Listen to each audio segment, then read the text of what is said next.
찬송가 379장 379장 같이 찬양하겠습니다. 찬송가 379장입니다.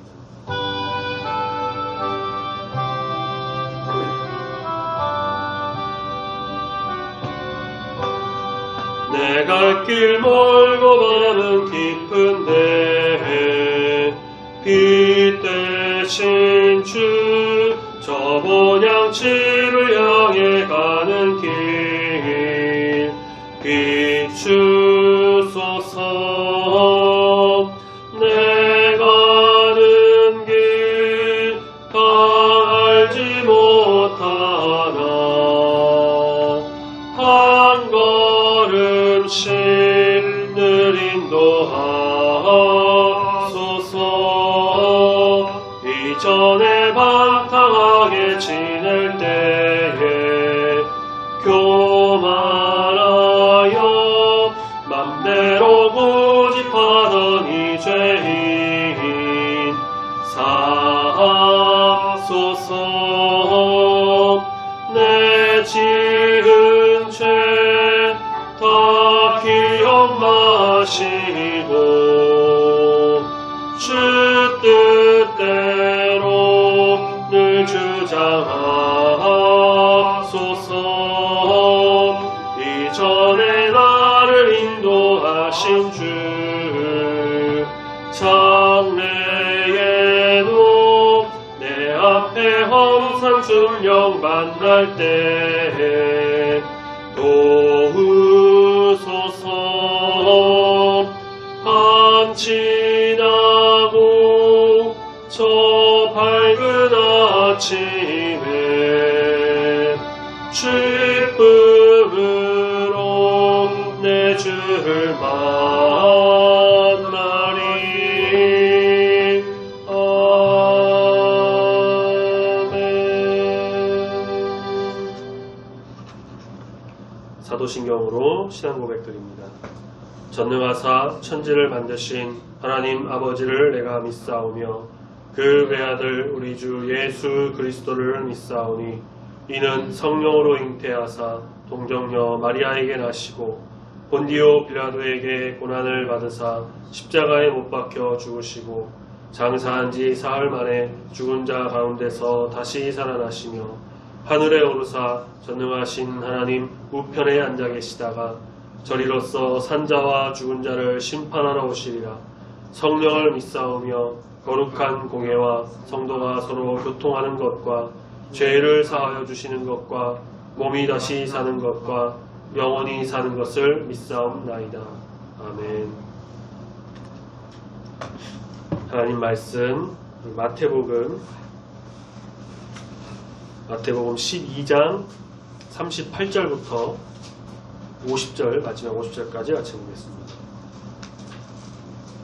마태복음 12장 38절부터 50절 신약성경 20페이지쯤에 있습니다.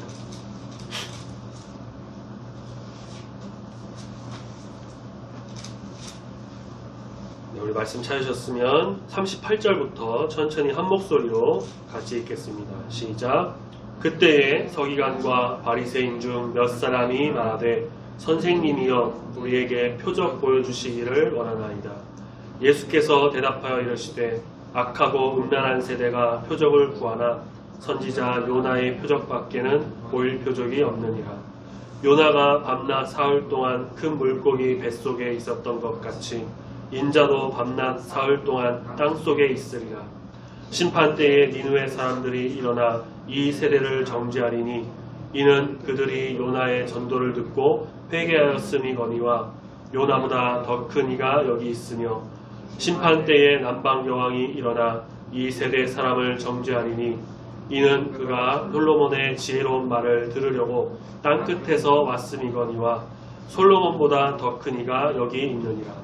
더러운 귀신이 사람에게서 나갔을 때에 물 없는 곳으로 다니며 쉬기를 구하되 쉴 곳을 얻지 못하고 이에 이르되 내가 나온 내 집으로 돌아가리라 하고 와보니 그 집이 비고 청소되고 수리되었거늘 이에 가서 저보다 더 악한 귀신 7을 데리고 들어가서 거하니 그 사람의 나중 형편이 전보다 더욱 심하게 되느니라.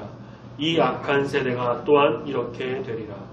예수께서 우리에게 말씀하실 때에 그의 어머니와 동생들이 예수께 말하려고 밖에 섰더니 한 사람이 예수께 여짜오되 보소서 당신의 어머니와 동생들이 당신께 말하려고 밖에 서 있나이다 하니 말하던 사람에게 대답하여 이르시되 누가 내 어머니이며 내 동생들이냐 하시고 손을 내밀어 제자들을 가리켜 이르시되 나의 어머니와 나의 동생들을 보라.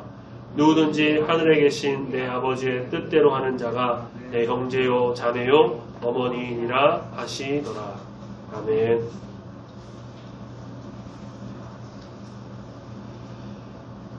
서기관과 그 바리새인 종교 지도자들과 예수님의 그 갈등이 심각하게 또 치닫는 과정에서 그들 중 이제 또 일부가 예수님께 와서 표적을 보여주기를 원합니다.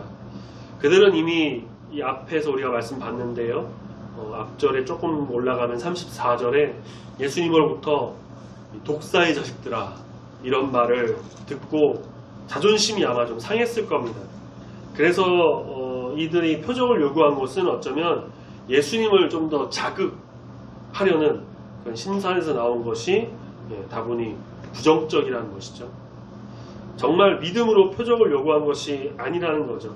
또 예수님을 향해서 랍비라든가 그렇게 좀 높여서 호칭을 취한 게 아니라 그냥 선생님 정도 말한 것만 봐도 그렇습니다.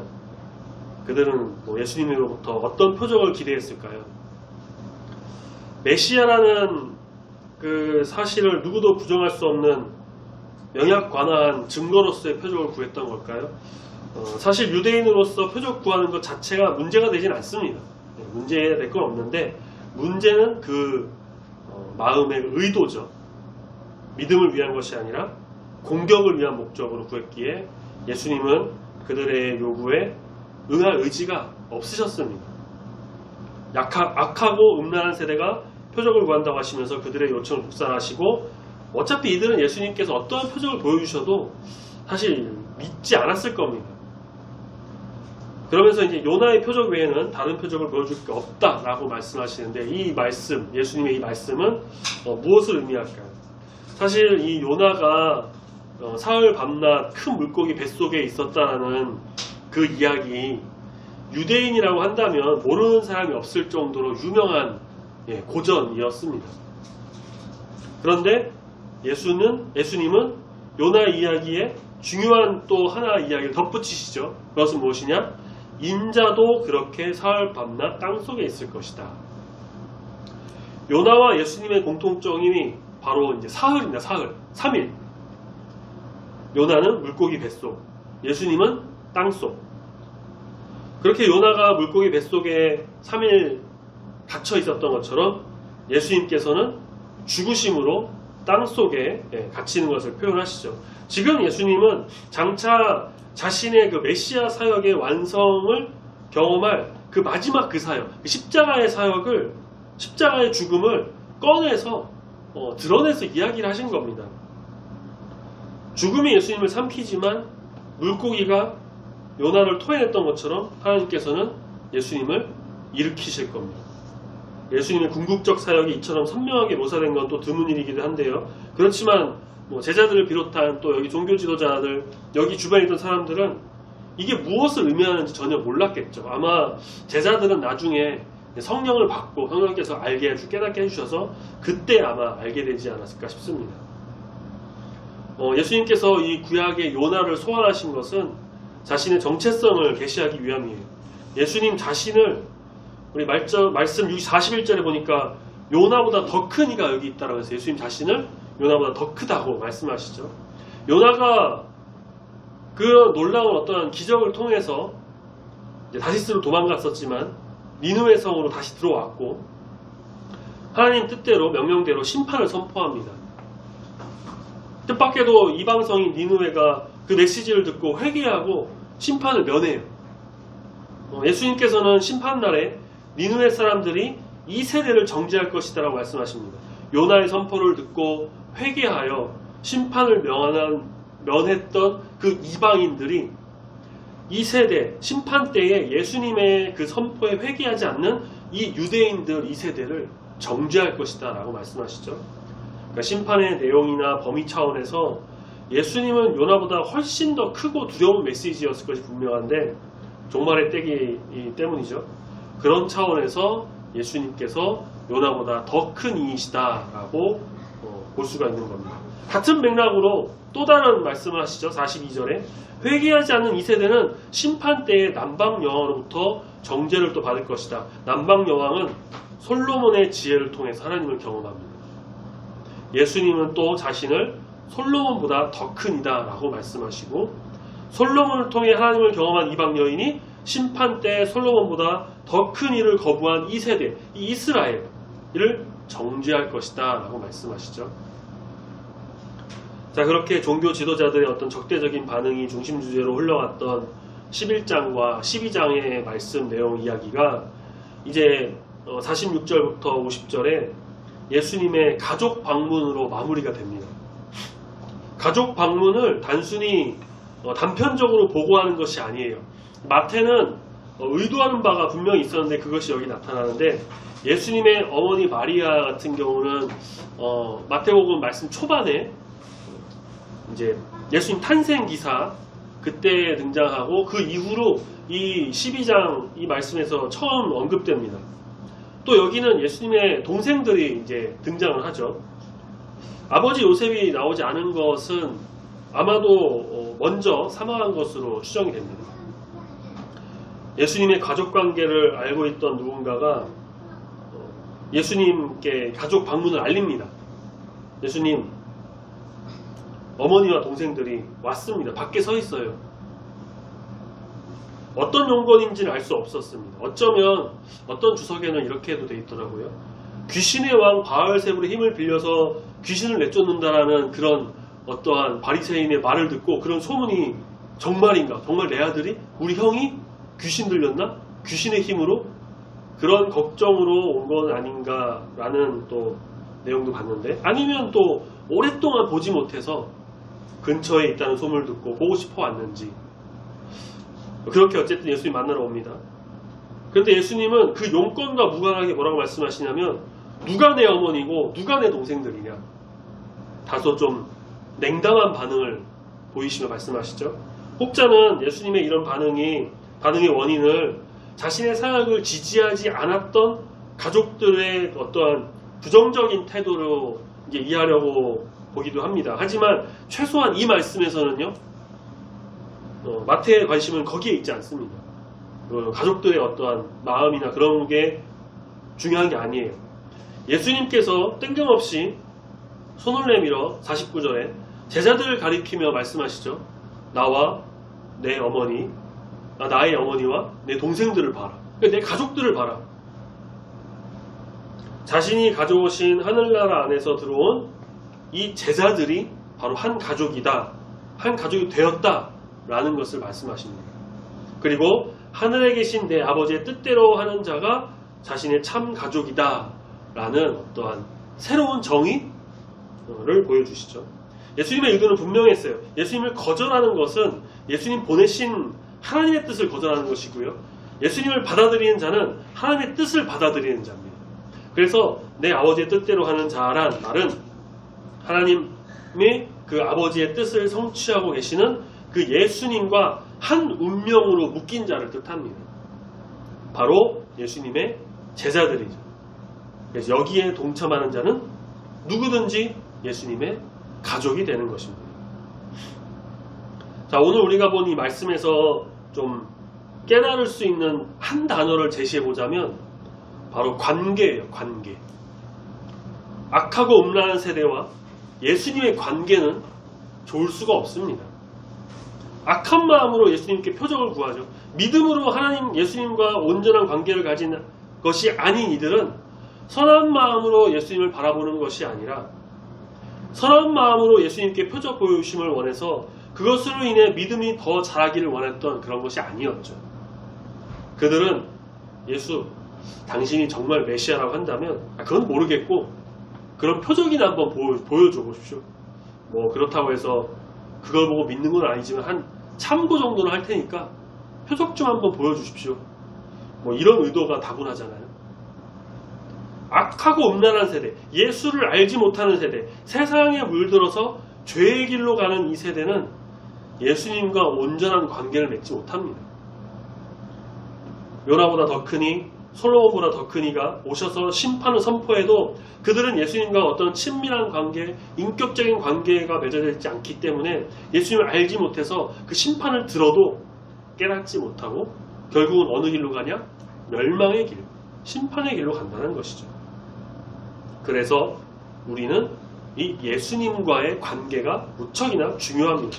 예수님을 바로 알고 나의 구주, 메시아, 하나님의 아들 독생자 예수 그리스도, 예수님을 바로 알고 믿고 의지함으로 예수님으로 인해서 나의 모든 것이 온전히 드러나는 그런 관계 속에서 예수님의 뜻을 따라 말씀을 의지하며 살아가는 자가 되어야 할 것입니다. 이것이 바로 예수님과의 인격적 관계를 말해요. 그냥 대충 알고 대충 그냥 믿고 그것이 아니라 예수님과 온전한 관계를 통해 확실한 믿음이 세워지는 우리 모두가 되어야 할 것입니다.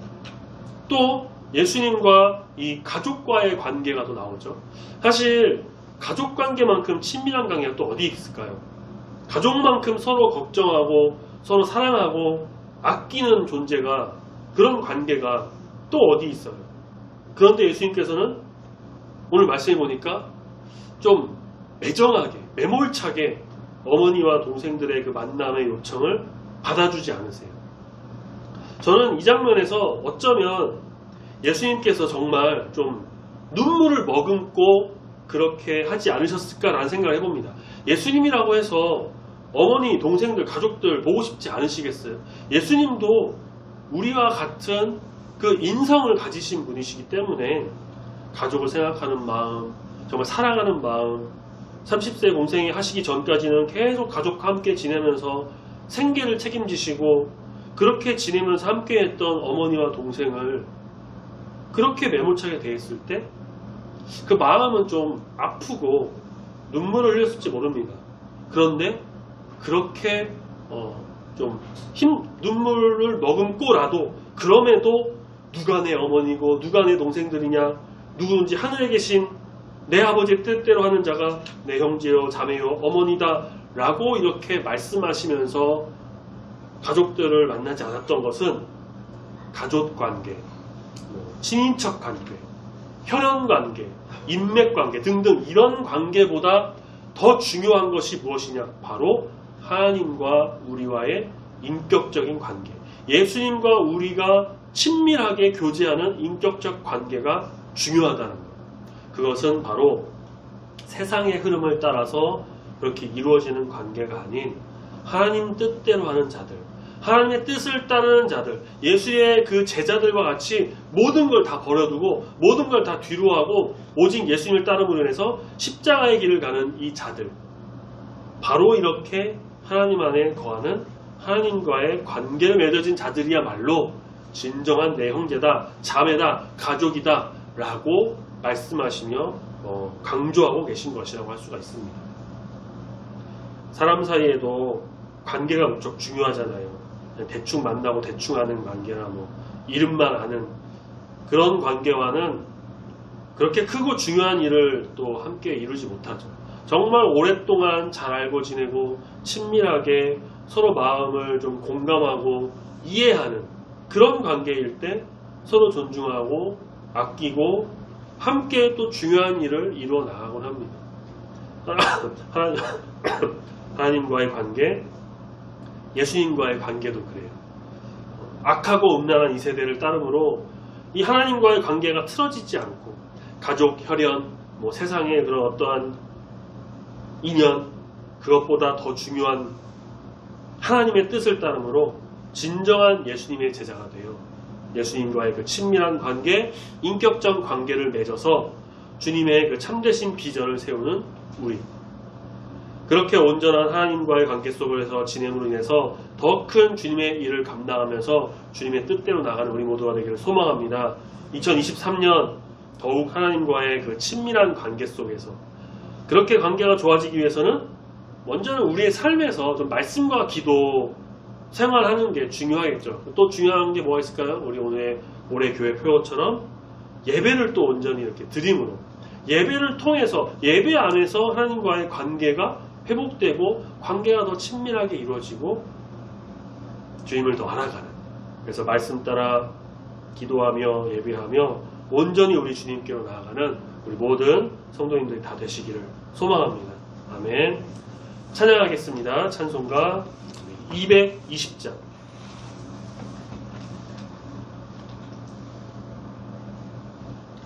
찬송가 220장 찬양하겠습니다.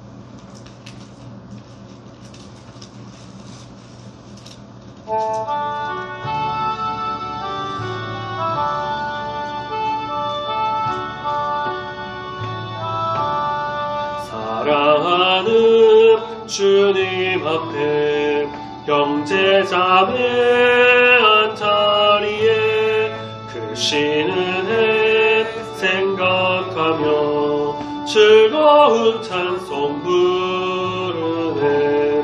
내 주 예수 오늘마다 모든 사랑 내 몸같이 환난 근심 위로하고 전심으로 사랑하세.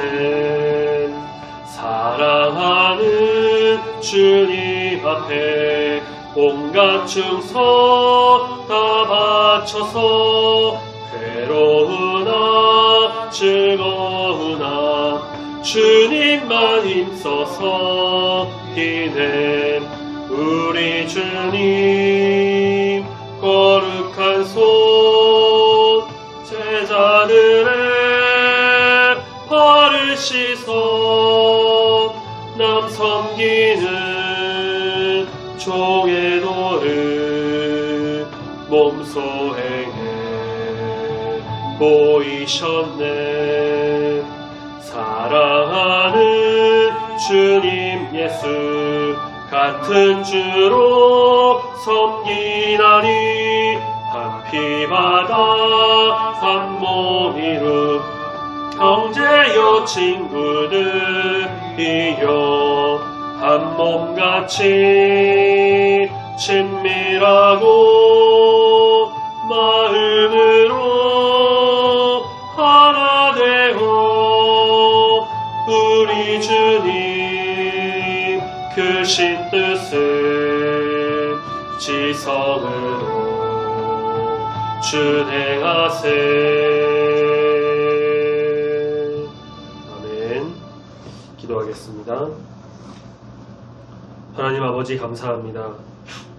2023년에는 올해 교회 표어처럼 온전히 우리 주님을 예배하며 경배하며 전심을 다해 예배에 전념하는 귀한 예배자로 바로 서기를 소망합니다.